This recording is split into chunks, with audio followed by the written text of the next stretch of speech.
back, but actually I found that so many of those instances in my life have, based on how you respond to it, can catapult you forward in growth, in wisdom, in perspective. And I think those are the things that I've tried to like find to be the most attainable qualities and the most aspirational qualities in growing up, is like, can you react to certain situations in a way that benefits you and the people around you, and essentially like acquire wisdom because of it. And so Opalite is a song about like kind of forgiving yourself for having gone through something that didn't pan out the way you wanted it to. And it's because it says, you know, like all of the perfect couples like would look at you and say like, when you know, and when you don't, you don't. And when you're not in that situation, when you don't know, you know that you don't know. You know that you don't know. And so it's like, it's giving yourself permission to like not have it all figured out, or not marry the first person you ever dated.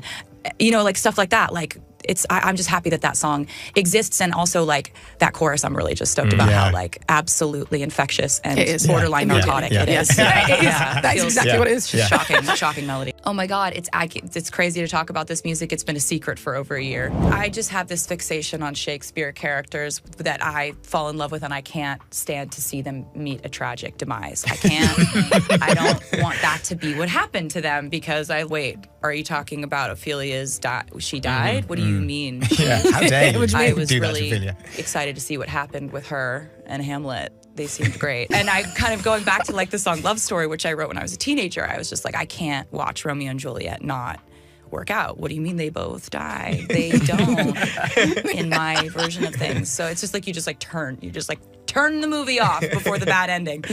But this is a little bit like that, where the fate of Ophelia talks about how, you know, Ophelia was driven mad by love. Relatable. The hook says like, dug me out of my grave and saved my heart from the fate of Ophelia. So it's a love song. And it's also just got one of like the catchiest post hook kind of sections that I'm pretty proud of. There's a song called Father Figure, where the first line of the second verse says, I pay the check before it kisses the mahogany grain. And I'm like, that's my favorite type of writing, right? Where you have to think about, what do those words mean? Oh, somebody got the bill before it hit the table, but you say kisses the mahogany grain. I'm like, okay, that's my favorite type of stuff to write.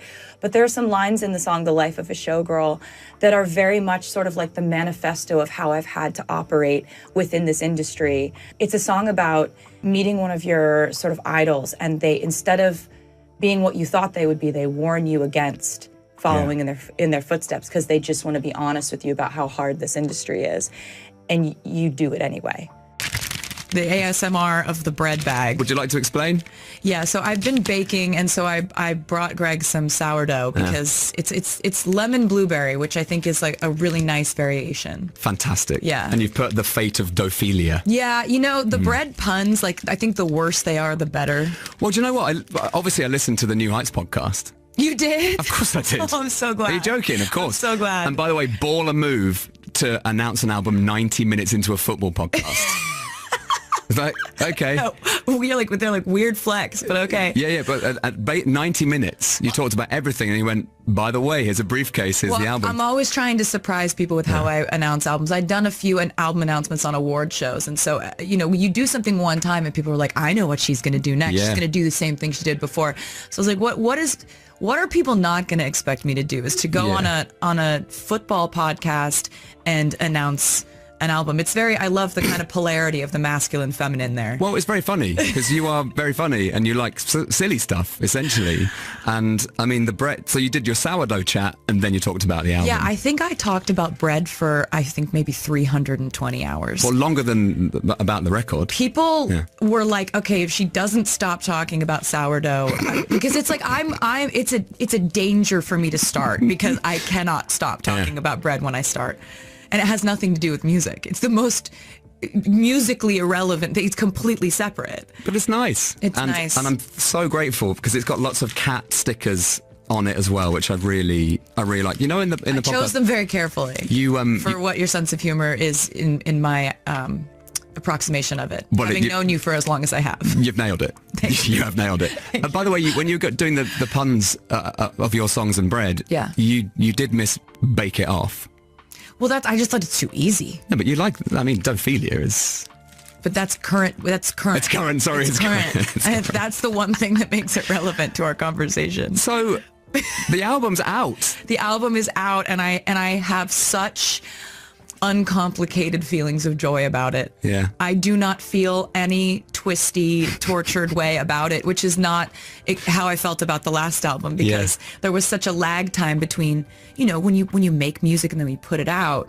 There's oftentimes your life can make drastic changes in those times. With this album, my life is in exactly the same spot as when I wrote the record. I'm so pleased to see you, and I'm so pleased to see you happy as well. I feel the same way about you. And the album reflects your mood, which is, I think you're probably feeling quite giddy. Yeah. I think you're feeling bright and happy and sweary, which I really liked in some of the tracks on the album. Yeah. It's big, happy pop. Yeah. And you're in love. Yeah. You are. It's kind of gross. No, it's not. It's sickeningly... No, it's not. It's not. It's lovely. I don't know what you heard. It's not that kind of album. No, but it's lovely and bright and happy. But it's also got teeth to it. It absolutely has. So I'm proud of that too, because it's a full picture of like the full life experience, which for me is like there's always some element of drama that someone is forcing into my consciousness, which is fun to write about too. But by the way, I love being sickeningly in love. Yeah, it's so nice. It's wonderful. It's wonderful.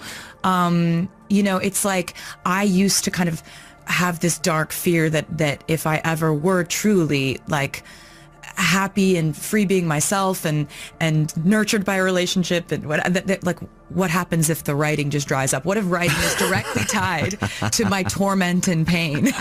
Well, and it turns out that's not the case at all, and we just were catching lightning in a bottle with this record. But it's nice because you're from a place of happiness and love. You can go back to those places. You can look forward to other things, and that's what the record feels like, is that you're still able to access those feelings of frustration, of anger, of the really good stuff. Yeah, and you basically, like, I think, I made this album with Max Martin and Shellback, who I hadn't worked with in maybe 7 or 8 years, and in the time that we kind of took a break from working together, we were all out there honing powers of different types. And one of the things I was really playing with in our time away was writing in character and this kind of album. When did you start playing it to people? When did you play it to Travis, to Big Trav? Oh, can I call him Big Trav? Yeah, you absolutely can. He responds to pretty much anything. Okay, which is great.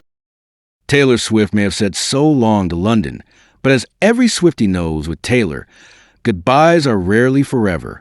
This time, her return was nothing short of spectacular. In a rare twist, the notoriously press-shy superstar stepped into the spotlight for a candid, laughter-filled sit-down on the Graham Norton Show. The occasion? The world was about to meet her brand new album, The Life of a Showgirl.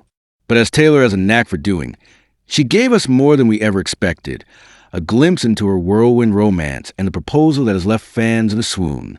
When Taylor Swift talks, people listen. She's mastered the art of the tease, and on this particular night, she didn't disappoint. The audience hung on her every word as she recounted the story of fiancé Travis Kelce's epic proposal.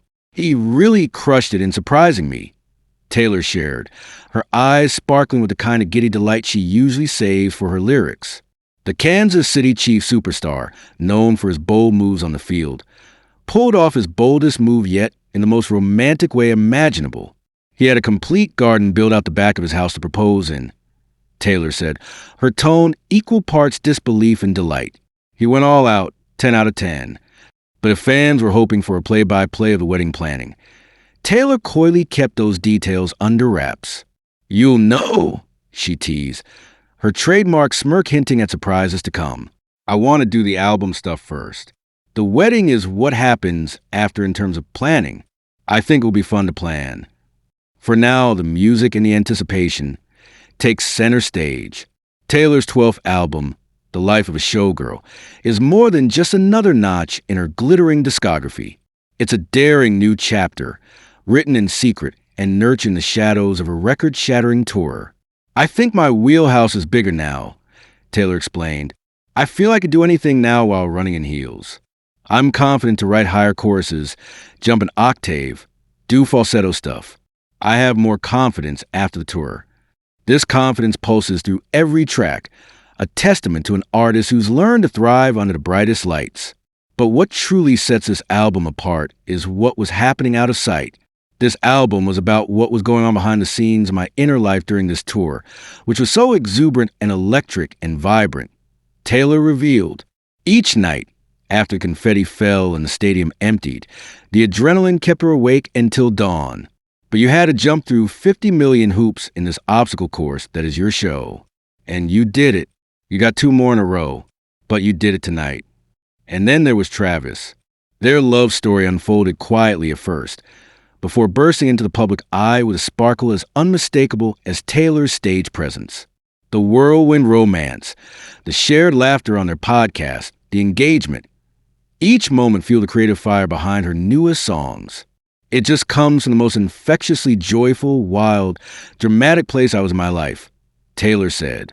That effervescence she promised has found its way into every note. The life of a showgirl is a diary and song, and nowhere is this more apparent than on the 8th track, Wish List. Here, Taylor flips the script on what it means to have it all. As others chase yachts, Oscars, and headline deals, she dreams of something simpler, yet infinitely more precious. I just want you to have a couple kids. Got the whole block looking like you, she sings, her voice sweet with sincerity. Gone are the days of yearning for red carpets and diamond rings.